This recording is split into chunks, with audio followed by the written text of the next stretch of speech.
Ladies and gentlemen, welcome to the Ango Show live. WWE SmackDown just got off the air. Jade Cargill appeared, and obviously we are going to talk about it. So I do thank you all for stopping by tonight. A good Friday indeed. And yeah, hopefully you guys are all having a great weekend. Obviously, WWE SmackDown tonight without Cody, without Roman, without The Rock. A lot of people were wondering how would this show measure up, and honestly, it's just another consistently good show, right? Even without the top names, WWE is continuing to tell the stories going into WrestleMania. This has just been a really cool build for WrestleMania. But then, of course, tonight with Jade Cargill, I was like pretty happy about that.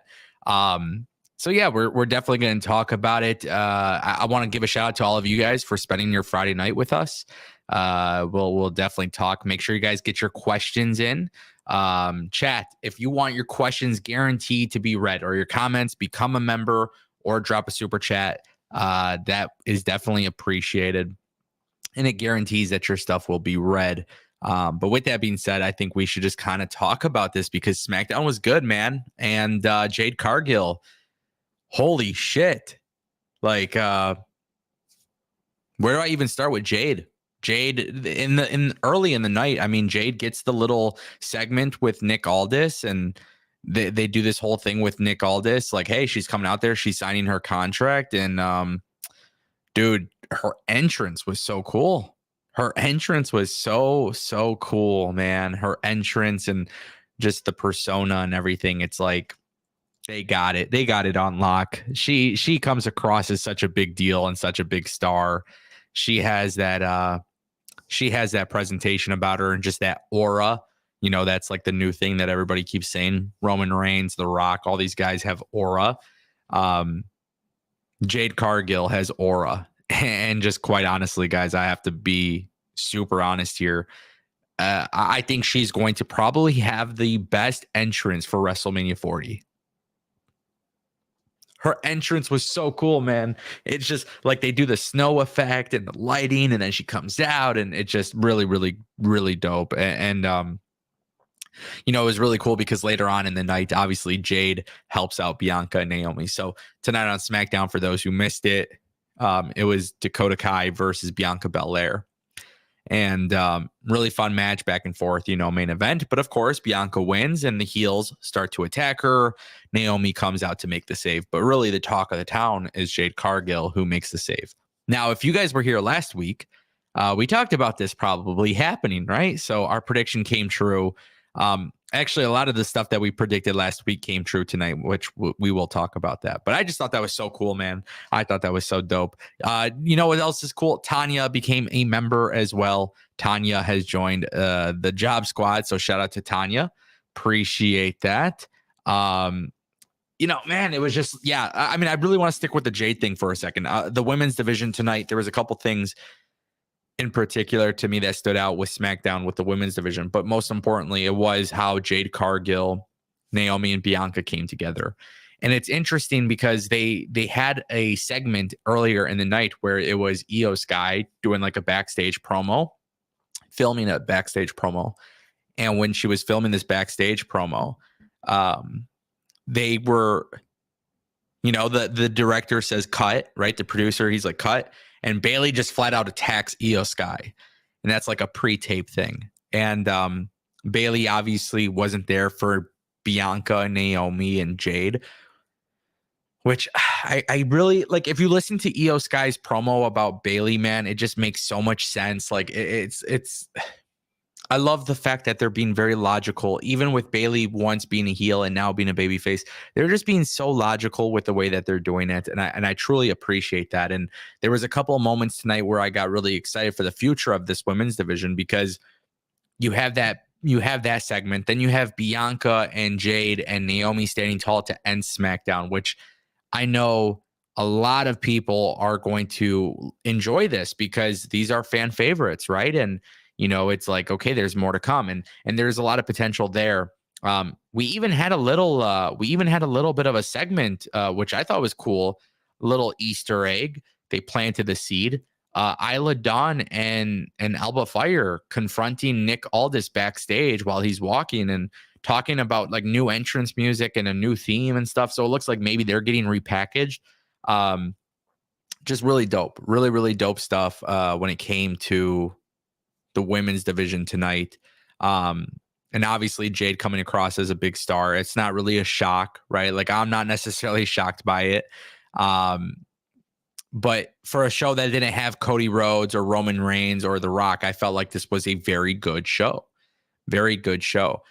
In terms of booking, I actually don't have any complaints about booking tonight. I would say maybe my big argument tonight has a lot less to do with booking for tonight's show, but something that they announced for next week, which we will talk about that in a second. Titus dropping a $9.99 super chat. He says, Ango, what's up? Judgment Day segment was great. Do you think Damian Priest cashes in at WrestleMania? This is a great question because there was a segment, which I thought it was kind of interesting. They did this little segment during the match, which I'm pretty sure that was the tag team match with New Catch Republic and was it the Street Profits? Was it that or Street? Not New Catch Republic and Street Profits. It was because Street Profits fought Street Profits lost to Theory and Waller. I don't know why I'm having a mind fart, but brain fart, mind fart, same shit. Literally. But yeah, there's like this match going on or whatever, and then they got the segment with Judgment Day, and Rhea Ripley's not happy with Dom, and I kind of want to talk about that too because that's going to be something even bigger. Yes, it was Angel and Berto. Thank you, Dino. Angel and Berto versus New Catch Republic during the match. That's when you get the Judgment Day segment. Cool, man. I think this is cool. I think the Judgment Day is clearly going to break up post WrestleMania. I think we're going to see a very different Judgment Day. I stand very firm on my prediction with Judgment Day. And my prediction Judgment Day a year ago is still the same prediction today. I think the reality with damage control, the reality with Judgment Day, holy shit, my brain is just, I think the thing with Judgment Day is they need a good reason to split up and like to make a change, right? Damian Priest failing his cash in is a good reason. Dom now making decisions without listening to the Judgment Day is a good reason. You got Rhea Ripley teasing potentially maybe even Candice LeRae joining, right? So you have JD McDonough and Balor potentially staying in the group. Rhea Ripley, maybe Candice LeRae, and then somebody else. I don't know. But there is something that is intriguing to me about Judgment Day breaking up and Damian Priest failing his cash in. So I do think Damian Priest tries to cash in. I think he fails his cash in. Drew McIntyre should be walking out of WrestleMania as champion. If Damian Priest were to cash in on Cody or Roman, that could be even interesting too. Like he tries to cash in on Roman or Cody. I don't know. But he should fail. No matter what, he should fail his cash in. So that's how I look at it. Titus, thank you for the super chat, brother. Appreciate you. Justin Argo becoming a member, joining Stuck in the mid card. Appreciate that. Thank you, Justin, so much for your support. Thank you guys. Appreciate it greatly. But yeah, I mean, tonight was a good thing for the women's division. It was a good show for the tag team division as well. And I kind of wanted to talk about the LWO and Legado del Fantasma. I see people in the chat are pointing it out. Is Carlito going to turn on Ray? And I freaking love storytelling, man, because this is something that they kind of teased. And I think, you know, for WWE, it's a good thing to do. Last year, Rey Mysterio beat Dom Mysterio, you know? And this year, it's going to be a tag team match. And basically what ends up happening is Legado del Fantasma is in the ring cutting a promo.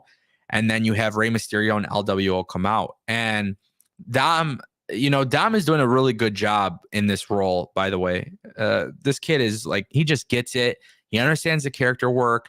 You put him in Legado del Fantasma for this match at WrestleMania. It's just perfect. It helps Santos. It helps himself. It helps everybody involved. And what I loved specifically about this is Dom is getting booed.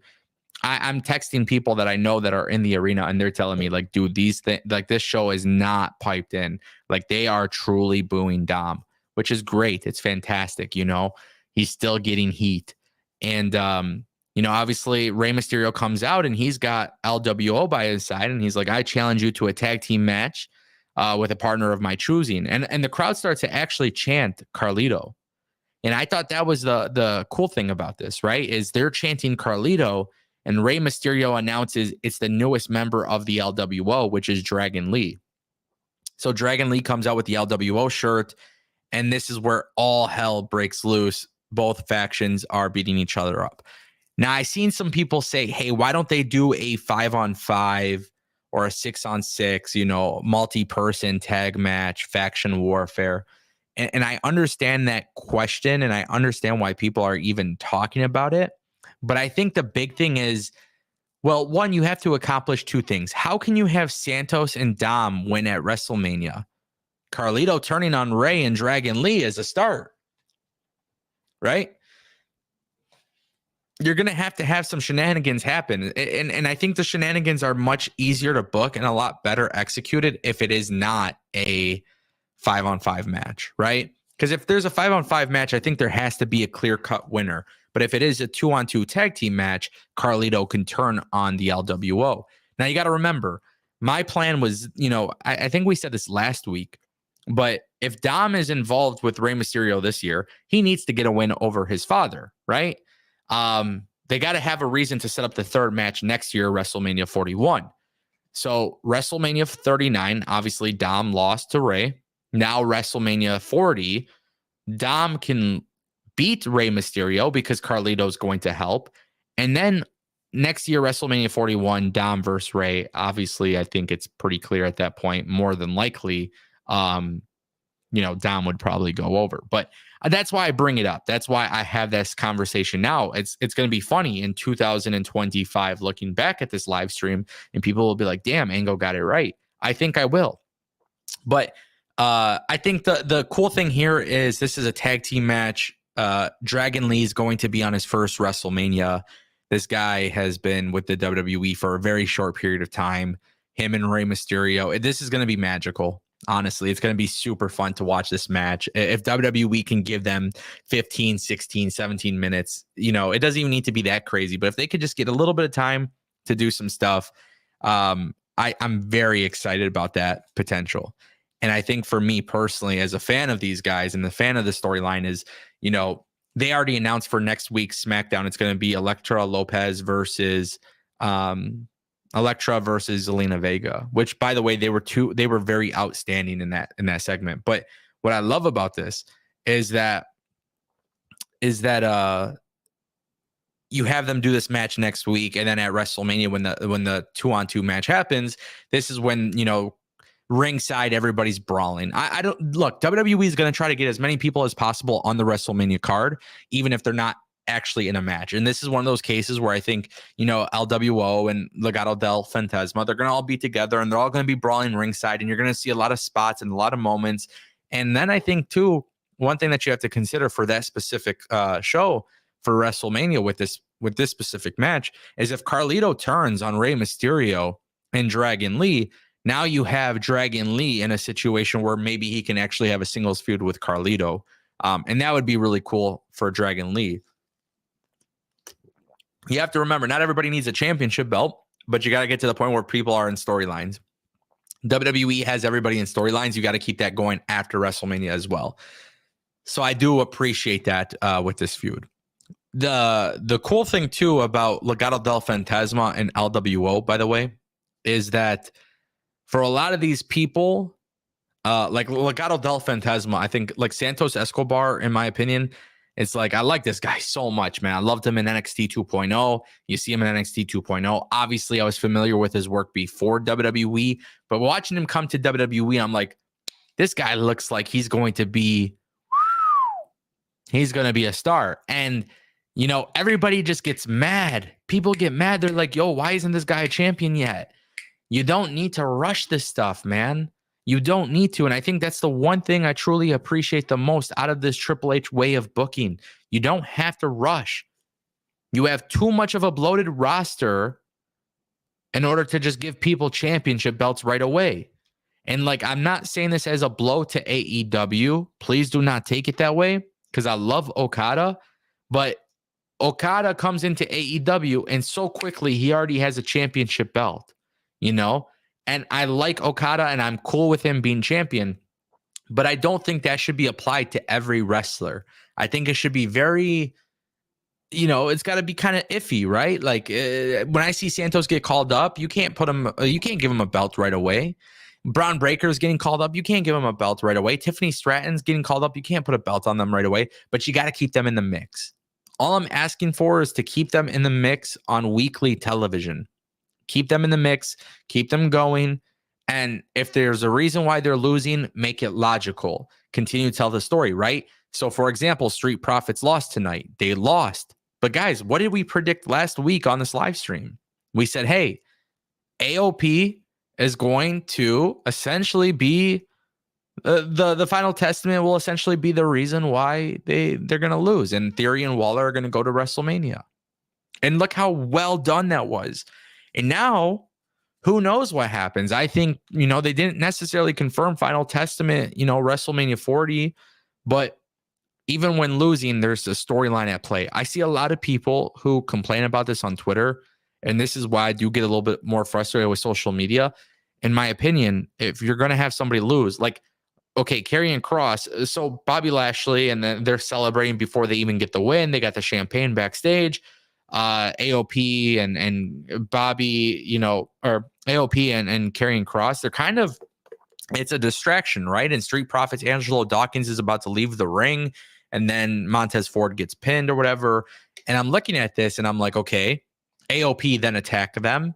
And very clearly they start to brawl. Bobby Lashley comes out to the ring. Karrion Kross lays him out. And Karrion Kross says, now, see what you did? Now nobody's going to WrestleMania, right? And to me, it sounds like they're going to make this match official for WrestleMania. But the point that I'm trying to make is that I thought this was executed so well that even with the Street Profits losing, it's okay, because now there's more to get excited about here. And I think moving forward, that is going to be a bigger thing for me, right? My excitement, I can watch a really good match today and a really good storyline today, but dude, how can you keep me going next week and the week after? And I think that's actually the challenging part when WWE, for all these companies, when you have a major storyline happen, like the Roman Reigns, Rock, Seth Rollins thing, when you see something like that, you wonder, hey, how are they going to have a good episode without it? And that's where I do have to give WWE credit, because in the past, this is not something that they typically would have done really good with. But I felt like tonight's show really delivered on all of those aspects. Adam Myron drops a $5 super chat and go, why can't WWE put Byron Saxton on the mic with Graves and Barrett? I mean, Byron can play good guy. He can play good guy thing on commentary. Why is that? I don't get it. WWE is look, WWE doesn't want to do 3-man commentary teams. They don't want to do 3-man commentary teams unless it's for a pay-per-view or a special event or a special guest commentator. Adam, I think the big thing here too is like Byron Saxton's doing some stuff backstage, obviously with WWE. He's doing the press conference stuff. You're seeing him involved with NXT Level Up as well. Byron Saxton's got a lot going on. I actually like Byron Saxton on commentary. I don't know if that's necessarily a popular opinion or whatever, but I think Byron is great. I think for me as a fan personally, I don't think it makes a difference. I'm happy with Corey Graves and Wade Barrett. I'm also happy with Pat McAfee and Michael Cole. So I don't think they need to make that change. But from my understanding, WWE just wants to stick with the 2-man team. I don't see any issue with that at all. Adam, thank you for the super chat. Appreciate you, brother. Obviously, we're not even at 100 likes yet. What is this, guys? Come on. This is the Yango Show, baby. Make sure you slap that like button. Come on. You could do it. Help a brother out. Yeah, it's cool. Zach Pack says, I cannot wait for Legado del Fantasma to hold gold in the future. Glad they're not rushing it. And so here's the thing, right? When you see Legado del Fantasma and you see Angel and Berto, and you're looking at like the tag team division splitting up, right? The tag titles potentially getting split. Like look at perfect example. Tonight, Randy Orton and Kevin Owens lost to Pretty Deadly. Pretty Deadly looked good, man. So you see Pretty Deadly, and you see Berto and Angel, and you see Joaquin Wilde and Del Toro Cruz, right? And you see New Catch Republic, and you're seeing all these tag teams on SmackDown finally start to get a little bit of time. It's actually getting to the point where, like, Berto and Angel are going to be great tag team champions when it inevitably happens. Pretty Deadly will be great tag team champions. I'm super excited about that. But the thing is, if you rush it, then fans don't care.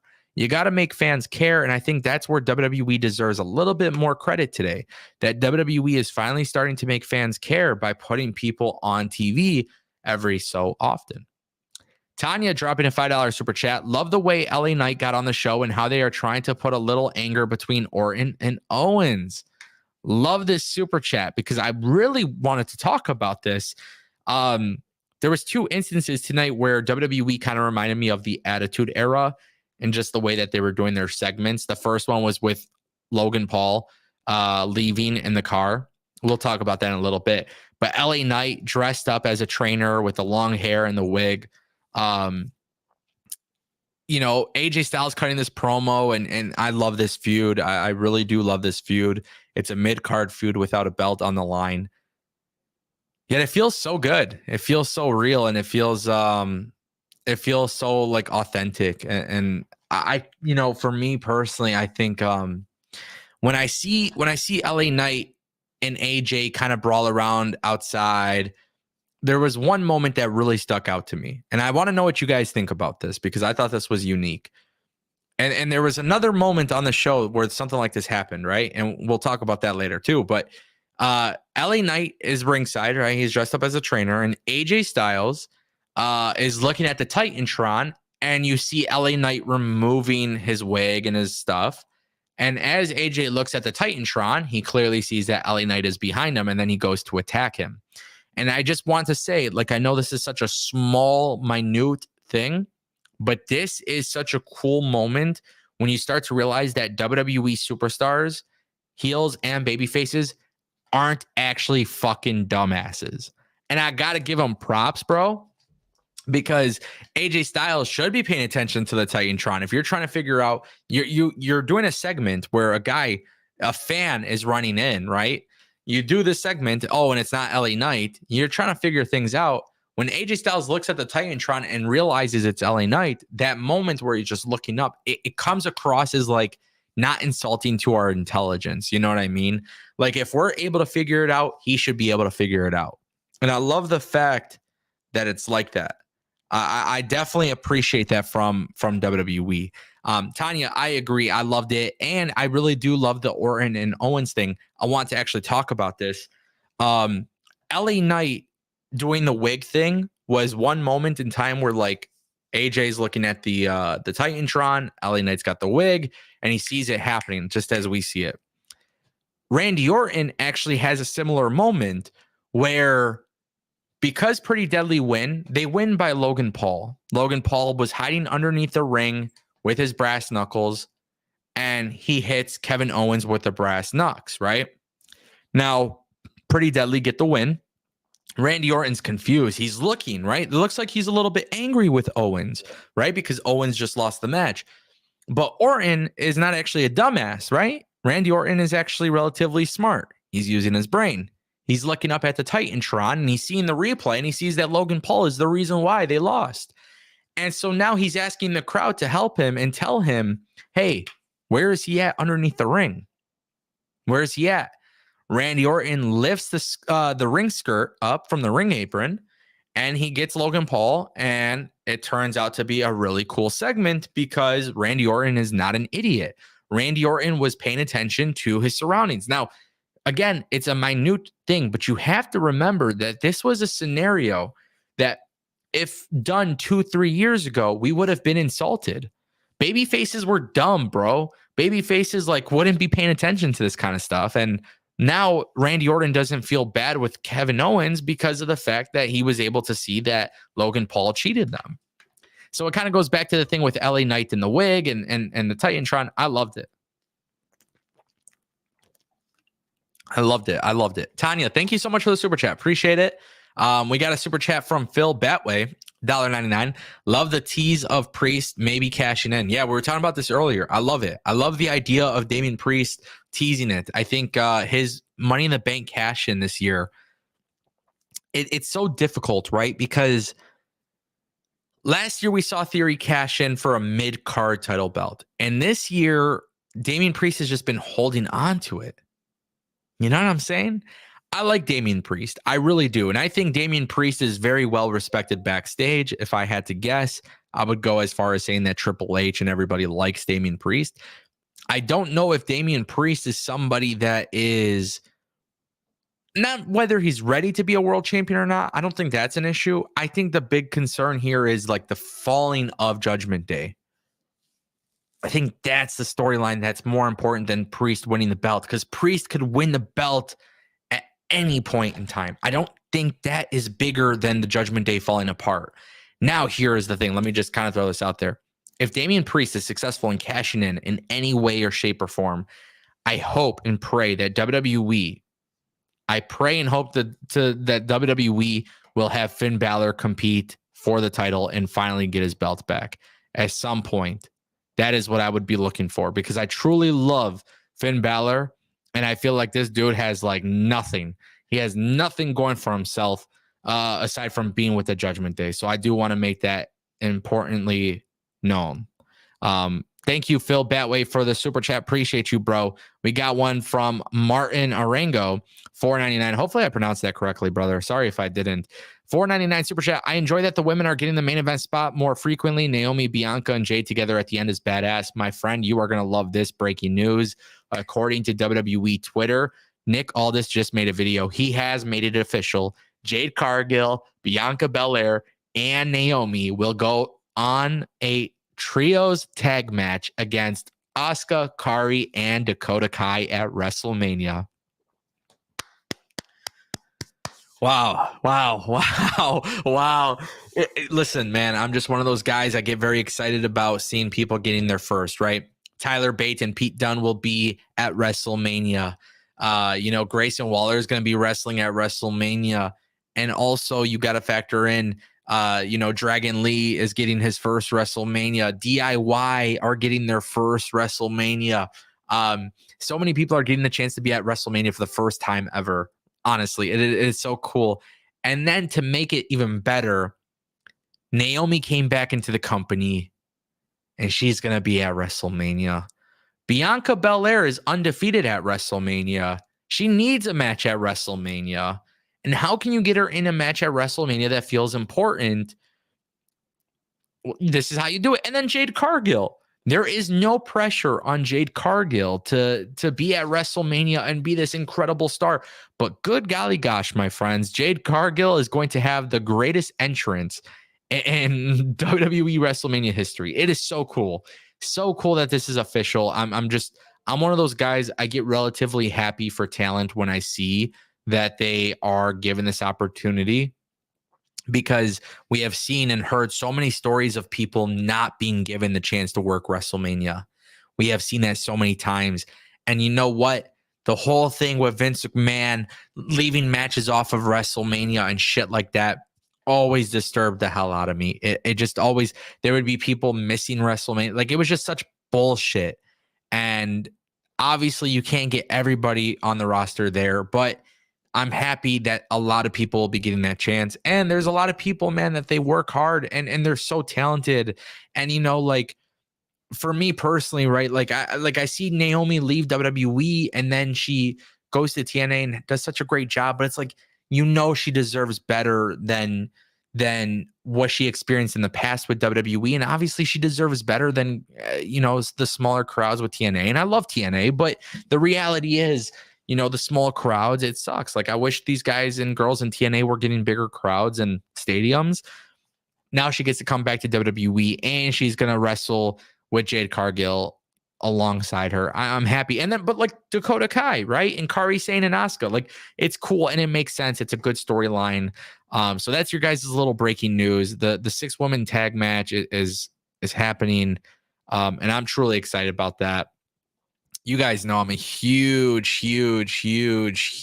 fan of Jade Cargill, and I'm excited for her, man. I love Jade Cargill just as much as I love Naomi and Bianca Belair. But also, I do love Damage Control, and it's cool because Bayley gets her match, but now Dakota Kai gets her match. And they're all going to be, it's going to be fun. This match will have the aura and the glamour and the glitz and the lighting and everything. The entrances are going to be really dope. That to me is exciting. A lot of people who are great are deserving of these moments. They're actually getting rewarded for it. So I'm happy about that. Martin, thank you for the super chat. Appreciate it. Gregory Alvarado dropping a $5 super chat. Priest will be the first to run out of time that will cause the breakup. Yo, this would be a crazy, crazy way of having him lose because it's never happened. It's never happened. And I wonder how they would go about it, right? Like, I truly wonder how they would go about this. I'm not even mad at this idea. I know people would hate it, but I would not hate this idea. You have to do it in a logical way. You can't just have Damian Priest like, oh, I forgot, right? What needs to happen is he needs to go through like some adversity trying to cash in, and it's just not happening. Like every single time he tries to cash in, somebody gets in his way and stops it from happening, and therefore he's never been able to do it. And literally Money in the Bank 2024, I think it's in Toronto or something. I think he should like try to cash in. And as soon as he does, Adam Pearce comes out and says, it's expired. Look, maybe it could work. I don't know. Maybe it's a shitty idea. I'm just talking. But if he's the first one to run out of time, I mean, it's historical. It's literally the first time it's ever happened. It's never happened before. But like I said, you just have to do it logically because you could piss off a lot of people with that. You do got to keep that in mind. But I would be cool with it. Honestly, I wouldn't be against that at all. Gregory Alvarado, thank you for the $5 super chat. Appreciate it. One of our longtime VIP members and one of our awesome mods of the chat, Cedric, says, what are your thoughts for the Final Testament and Bobby Lashley Street Profits? Yeah, it's got to be like a Stadium Stampede match at WrestleMania. Nick Aldis hasn't announced it. They better figure that shit out. I don't want to see it on SmackDown next week. My fear is that that's what they're going to do, but it should be on WrestleMania. They got to figure out a way to put it on WrestleMania. But who knows? We don't know. But I think me personally, as a fan of both teams, the Pride and the Final Testament, just really dope factions. Two really dope factions. They got to have an actual payoff for it. And I think Bobby Lashley, Street Profits, I think they need to lose. And I think Montez Ford needs to go solo. I think WWE knows that too. Time to make a major shift. Do it SmackDown after WrestleMania. Montez Ford breaking away. Don't do a slow burn or anything, bro. Just have him turn. Don't have him turn on Dawkins. Just have him turn in general. Just walk away. Request a trade to Raw. That's how you break them up. Something like that. I don't know. I would like to see this happen on WrestleMania. The reason why I'm also bringing this up too is I think people need to understand that WWE announced that the Andre the Giant Battle Royal is happening next week on Friday Night SmackDown. It's taking place on SmackDown. And I think that's kind of a cop-out, in my opinion. Like, you got 50,000 plus people at the stadium in Philadelphia. It's massive. Your pre-show is 3 million hours long. You should be able to put the Battle Royal on the kickoff show. To me, that's a little disappointing, in my opinion. It's a little disappointing. I feel like that's a cop-out to not put it there. That to me was one of the things I didn't like tonight. But like I said, it was something they just announced for next week. I mean, everything on SmackDown tonight was pretty damn logical and pretty damn cool, in my opinion. Everything was flowing well. I think there's a lot of storylines that will happen after WrestleMania too.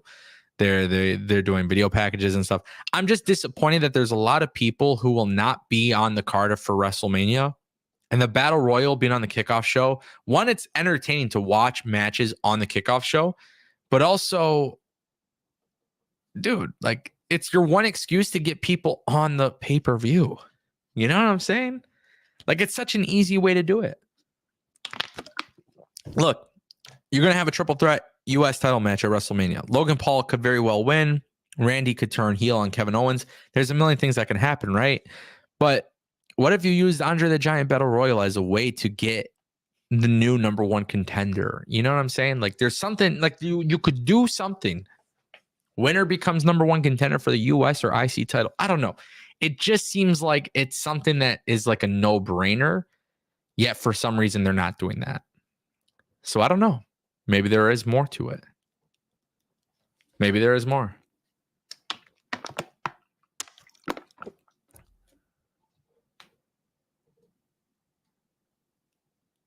Yeah, I know right now I'm just looking on Twitter, by the way. A lot of people are super happy with the Jade Cargill stuff. A lot of people are happy about it. So that's cool. I'm happy for that. I'm happy that people, you know, she's hitting her finisher and the branding and she's kicking Damage Control's ass. Like it's getting a good response. So the cool thing about that is that people are ultimately excited about what SmackDown offered tonight, despite the fact that SmackDown didn't have the top stars. Next week's go home show will probably be the most insane episode of SmackDown we have ever watched. We know The Rock will be on Raw. We know Roman Reigns and everybody will be there. You know, just next week is going to be insane for sure. For sure. Who do I think will win the Battle Royal? I don't even know, man. It's got to be somebody that needs the win. So who is somebody right now on SmackDown or Raw? But I would maybe have Braun Breaker win. Honest to God. It's tough because Braun Breaker is at Stand and Deliver. But it would be cool. It would be really cool if that was the case. So at that point, maybe just have Andrade win.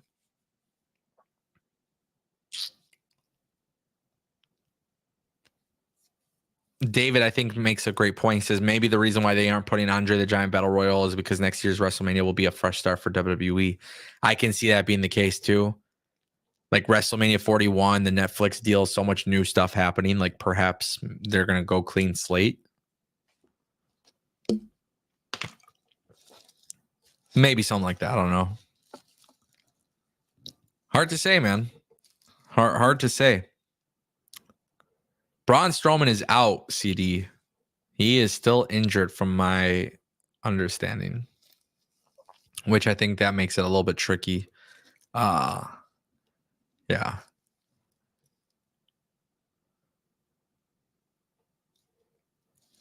When you got people injured, you know, you could have Ricochet win. It should be a Raw star. When you have people that are injured, it's hard because technically they can make their return in the Battle Royal. That is something to keep in mind. Perhaps maybe you see a return in the Battle Royal, but I don't think Braun Strowman will be back anytime soon, unfortunately. So who really knows?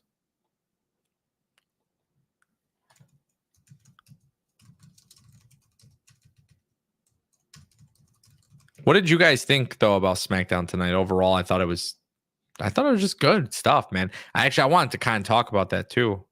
There's something I want to talk about.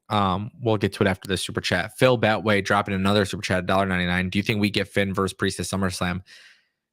I think they're gonna have a singles match inevitably. Like I think it's inevitable. However, I think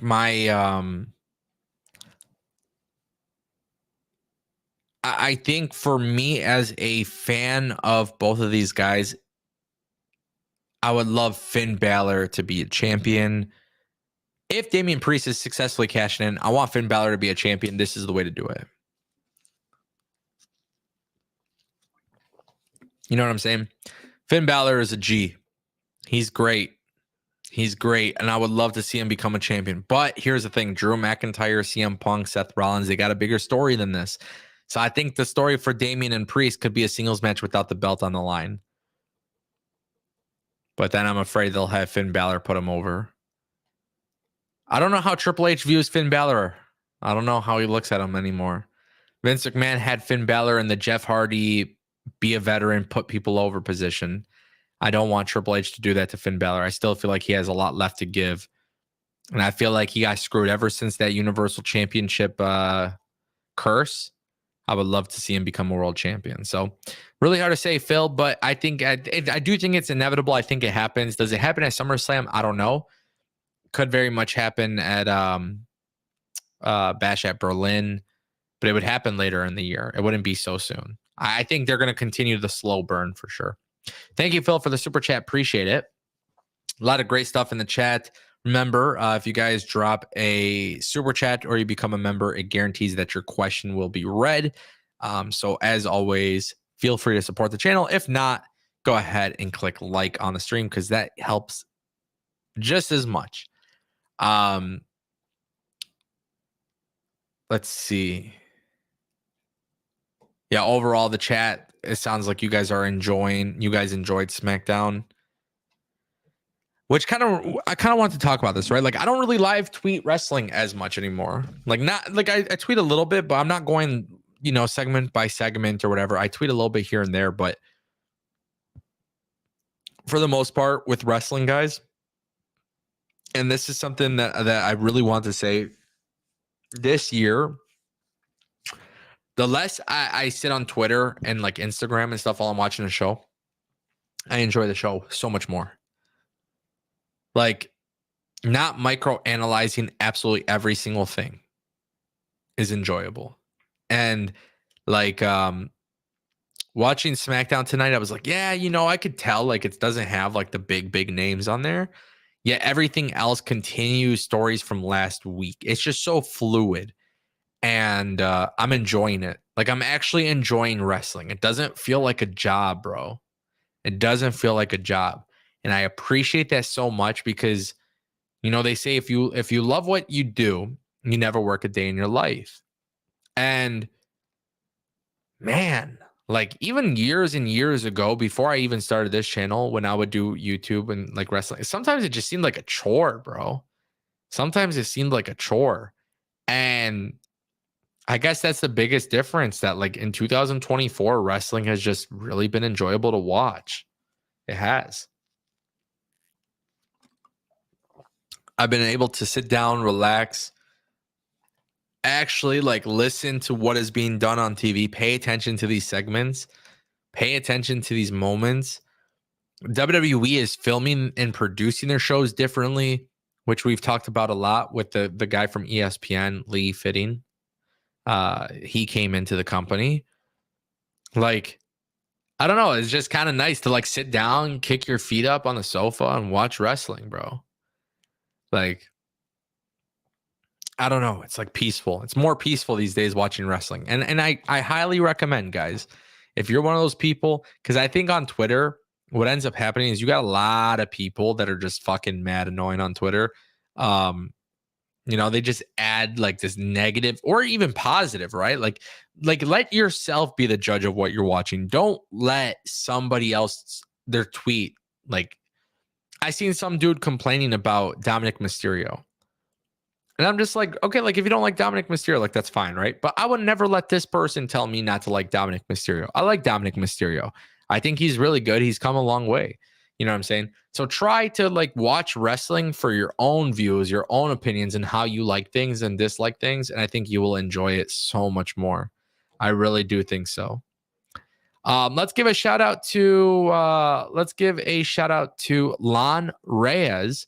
Hopefully I pronounced that correctly. First ever super chat on the channel, $1.99. Who wins the ladder tag match at WrestleMania? All right, guys, I said this last week. It wasn't my idea. Joey Carney, who is a fellow content creator, he had a tweet that I loved. Let me just see if I could find it. Let me just see. I'm going to try to pull it up. I think that's more important, is pulling it up. I don't want to misquote it, but okay. I could put this image right here on the stream. So I'll actually throw this up on the stream because I think that's the right thing to do. Overlay image.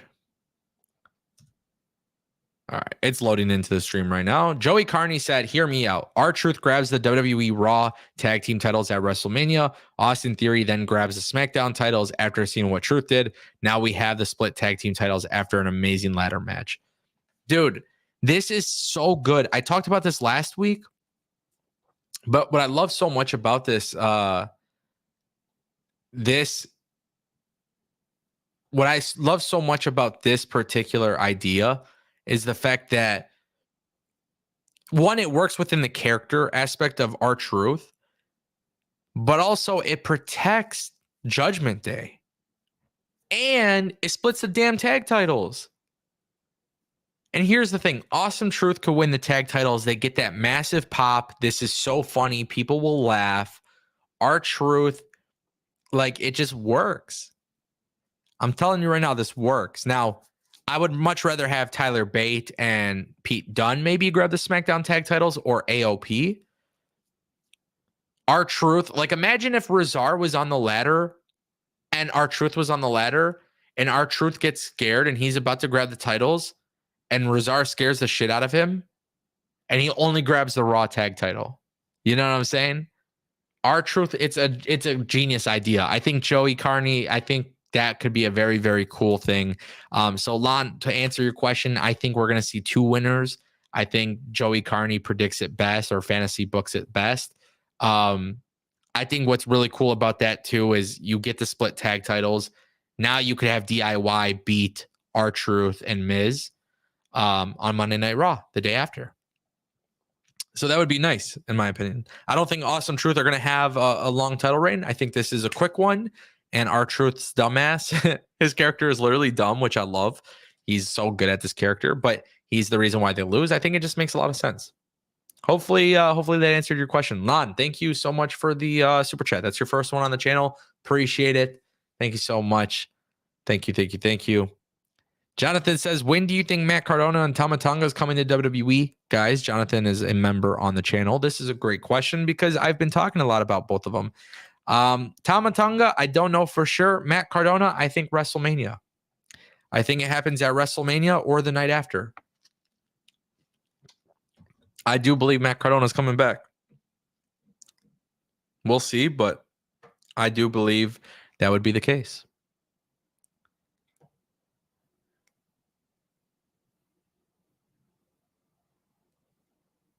Yeah, I think oh,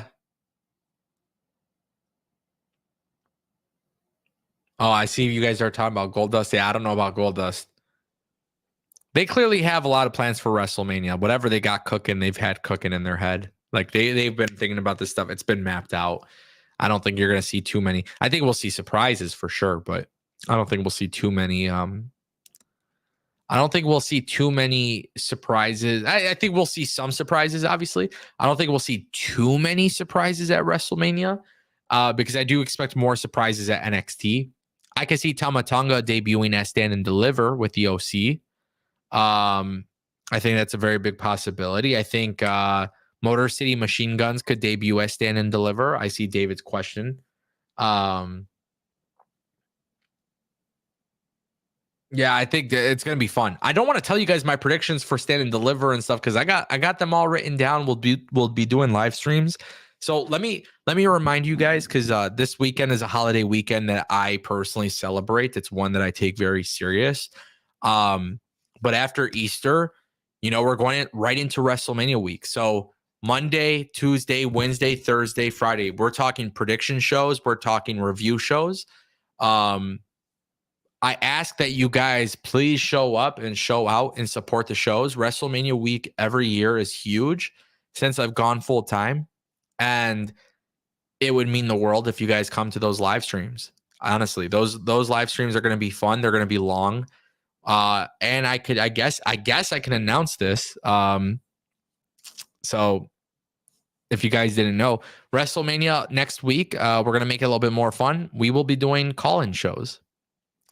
So what's going to happen with WrestleMania week this week is if you guys drop a super chat on the channel, you'll actually be able to call in and read your question and actually join me. So if you guys have a webcam or you got your iPhone, you guys will actually be able to show up on camera and talk on the channel. So that'll be really cool. We'll accept those call-ins. We'll have a lot of conversations. The live streams are going to be long. But it's going to be super fun, bro. Super fun. WrestleMania week 38 was insane because that was my very, very first one. And I swear, dude, I'm telling you guys, we had like thousands and thousands of viewers. Like I never seen anything like that in my life. And then last year, night 1 was huge. Night 2 was massive. But here's the thing. We do more than just streams for WrestleMania. We do the prediction shows. We do the Raws and the NXT, the Monday, Tuesday. We even do stuff for Dynamite. I don't know if this year for sure we'll do Dynamite just because this year the big focus is WWE. We got to do an NXT prediction show. We got to do a WrestleMania prediction show. Then we got a SmackDown post show, NXT Stand and Deliver post show, WrestleMania Night 1 post show, WrestleMania Night 2 post show. It's a lot of fun. I'll be gifting memberships. Also, from my understanding, I might be giving out copies of, we'll save that information for next week. I'm not supposed to be talking too much about it, but yeah, there's some good stuff coming. This is a very big deal to me and my channel. Obviously, I take it very serious. So we'll also be simulcasting on Twitter. I think TikTok as well for the first time, and obviously YouTube. So yeah, pull up, bro. Pull up. If you guys aren't here, it's going to be sad. David, I'm not watching Collision next week. Not happening. Sorry, bro. Sorry, bro. It's not happening. I ain't watching Collision. I got too much stuff. I don't know who the hell is going to watch Collision next week, but hey, good luck to them, right? Nothing against AEW, bro. It's just that weekend is specifically for WWE. This year I am not doing coverage for Ring of Honor. So that was something I did last year and the year before. This year I will not be covering Ring of Honor for WrestleMania weekend. But that's just because there's so much stuff to go through, and yeah. I will stream immediately after SmackDown, but we'll probably watch the Hall of Fame together, Phil. Great question. Will you stream after Hall of Fame or before? So we'll talk about SmackDown and then literally watch the Hall of Fame together. Kind of like a watch along. It's going to be difficult, but it's going to be a lot of time that we're spending together. So we'll figure it out, and it should be fun. It should definitely be fun. James says, WWE plot twist. I thought Andrade was going to be with Rey, but Dragon Lee. Yeah, no, I told you. I told you guys before. I said Dragon Lee, Rey Mysterio, baby. I was right. Last week, my predictions for this week were right on the money, 100%. So it was kind of cool. Things that we were talking about last week happened this week. I don't know. It should be beautiful, though. A beautiful week ahead, my friends. We're going to have a lot of amazing things to enjoy. I'm excited. Hopefully you guys are excited. Shit. Guys, I think we could just end it on that. It's a Friday night. Yeah. I don't know. Did I miss a super chat from somebody earlier? I did. Justin Argo dropped a $2 super chat. Drew beats Seth. Punk messes up Drew. Priest cashes in. Justin, this is a good idea, but I would really love Drew to win in front of the fans, man. I would really love Drew to win in front of the fans. I'm just being honest. I really would. I think one thing about this concept, too, is that Drew beating Seth is huge. Punk messing up Drew tells a better story long term. Priest cashing in and failing would be better. It would be better. More than likely, this match opens up night 2 of WrestleMania. I don't know if that's been confirmed, but more than likely, I think that match will open up night 2. So I'm excited about that. Justin also dropped another $1 super chat. Justin, I apologize. I'm such an asshole for skipping over that. I didn't even realize I skipped over it. Sometimes, guys, so what happens? A lot of people don't know this. Sometimes I get super chats on the stream that I can't read out loud because they might have like explicit language or, you know, it's one of the things. So, you know, obviously for YouTube purposes, I can't always read some of them. And I didn't even realize that Justin dropped 2 super chats. So, Justin, thank you for your super chats. I appreciate it. CD became a YouTube member and has joined the channel as the main eventer. Okay, fuck it. Let's just talk about it really quick before we call it a night. Ladies and gentlemen, the main eventer is a new tier that has dropped for the channel. Now, here's the thing. I want to make sure everybody knows this. Starting April 1st, what's really, really, really fucking cool about this is that there's going to be new perks uploaded. So here's the thing. All the perks that are currently there, the Discord VIP, you know, merch discounts, stuff like that, that all remains. I'm not changing anything about that. However, starting Monday, there's going to be some new perks that are added to that, also including early access to content. It is going to be so fire. You guys are definitely not going to want to miss it at all. Trust me on that 100%. So CD, thank you for becoming a main eventer. Appreciate that. Also Antagon, Antagon. I think I'm pronouncing that correctly. Hopefully Antagon. Please tell me I'm pronouncing this correctly. Dude, I am so sorry if I'm not pronouncing this correctly. But look at that hairstyle. Wow. $4.99 super chat. Super sticker, I should say. Shout out to this guy. Antagon. What a nice name. What nationality is that? I'm so intrigued. You guys know sometimes I get super chats or comments. I try not to butcher the hell out of your names, but unfortunately it happens. So I definitely apologize. And his comment is GOAT. I appreciate that. Thank you, sir. I appreciate that so much. Thank you. Ladies and gentlemen. Oh my God, you guys are now just dropping. Bro, WrestleMania week. Okay, Cedric knows this. Okay, hold on. Every week or every year for WrestleMania week, people will be dropping super chats after the fact I'm live. So I'll be live and everybody just like does it on purpose. And now that's what everybody's doing here. Tanya just dropped a super chat, $2. Jay versus Solo, what do you think? Jay wins.